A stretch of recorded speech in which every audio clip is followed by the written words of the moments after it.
Pemirsa, Presiden Prabowo menyinggung gejala makar dan terorisme dalam peristiwa kisruh di beberapa wilayah di Indonesia akibat gelombang unjuk rasa menolak tunjangan anggota DPR RI. Prabowo pun memerintahkan Panglima TNI dan Kapolri untuk menindak tegas para pelaku yang melakukan tindakan melawan hukum, termasuk yang melakukan perusakan fasilitas umum dan penjarahan rumah pribadi publik. Bismillahirrahmanirrahim. Presiden Prabowo Subianto memerintahkan jajaran keamanan dan pemerintahan untuk meningkatkan kewaspadaan pasca rangkaian aksi demonstrasi pada 25, 28, dan 29 Agustus yang berujung pada kerusuhan di sejumlah daerah. Dalam pernyataan resminya di Istana Negara pada Minggu 31 Agustus, Presiden Prabowo menyampaikan 8 poin penting terkait tragedi yang dipicu aksi unjuk rasa menolak tunjangan anggota DPR yang berujung risuh dan merembet ke tindakan perusakan, penjarahan, bahkan menimbulkan korban jiwa. Di antara 8 poin yang disampaikan, salah satunya Prabowo menyinggung adanya gejala makar dan terorisme dalam peristiwa kisruh di beberapa wilayah di Indonesia dalam sepekan terakhir.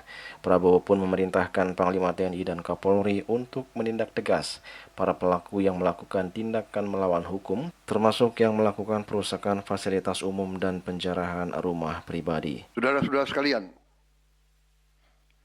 sekali lagi, aspirasi murni yang ingin disampaikan harus dihormati. Hak untuk berkumpul secara damai harus dihormati dan dilindungi.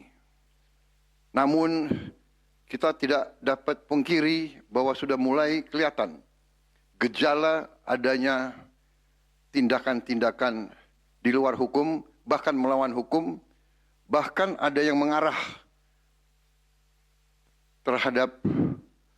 kepada makar dan terorisme.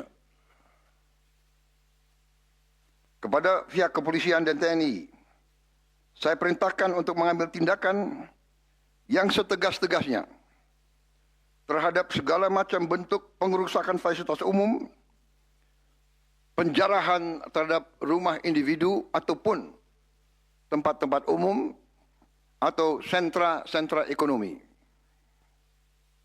sesuai dengan hukum yang berlaku.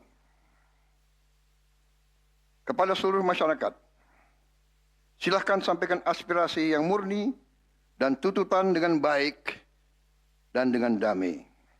Kami pastikan akan didengar, akan dicatat, dan akan kita tindak lanjuti.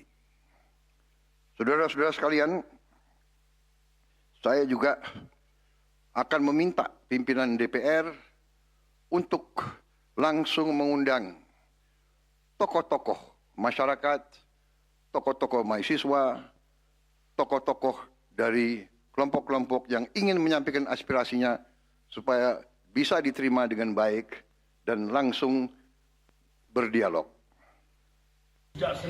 Sementara itu, sejumlah partai politik telah menonaktifkan sejumlah anggotanya yang dinilai menjadi salah satu pemicu kemarahan publik akibat dari statement mereka yang dinilai melukai hati masyarakat.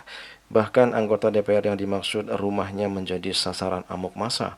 Tidak hanya dirusak dan dihancurkan, segenap isi rumah dan barang berharga pun raib dijarah massa. Juli Suwarte dan Ketut Sumadias melaporkan.